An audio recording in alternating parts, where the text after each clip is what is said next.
Salut à tout le monde, c'est la deuxième vidéo sur la Clio, donc ça va être la dernière vidéo dans laquelle je fais de la mécanique dessus, avant de passer aux préparations pour le contrôle technique. Si vous vous souvenez, dans la dernière vidéo, elle voulait pas démarrer, et puis au final c'était juste un problème de fusible que j'ai changé. Alors là, depuis qu'elle démarre, elle a un nouveau problème, elle fume et puis il y a un bruit de fuite d'air. Comment je sais que c'est une fuite d'air? Bah, en fait, dès qu'on accélère, dès que la pression turbo augmente, on entend une sorte de bruit d'aspirateur.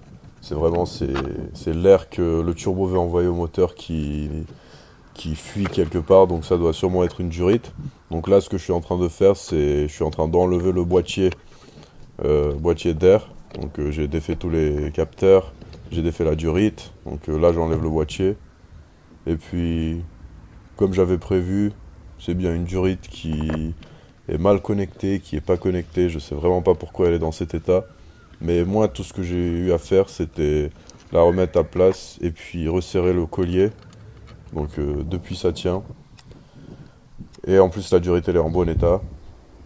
En même temps, j'ai décidé de regarder un peu l'état de l'EGR parce que c'est un problème qui est récurrent sur ces voitures et puis c'est un problème qui cause de la perte de puissance et de la fumée, c'est ce qu'elle avait, c'était bien les symptômes.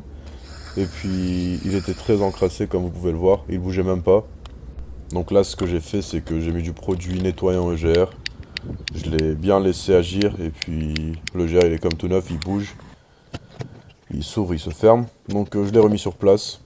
Je suis en train de remettre le boîtier. Faut pas oublier de rebrancher les capteurs, de rebrancher la durite, de la resserrer. Donc une fois que j'aurai fini, je vais faire un petit test et puis on verra. Bien évidemment, le problème est sûrement résolu. Enfin, le bruit de soufflement, il devait sûrement venir de la durite. Et puis la perte de puissance, si c'est pas la durite qui a résolu le problème, ça sera le GR. Donc le test que j'ai pu mettre en vidéo, c'est juste emballer le moteur sur place vite fait.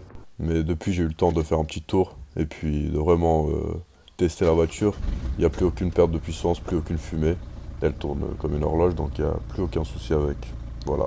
Alors la prochaine vidéo, je pense que ce sera la dernière. Ça sera deux trois petites bricoles qui restent à faire pour le contrôle technique. Et puis je la passerai au contrôle technique et elle sera vendue. Voilà.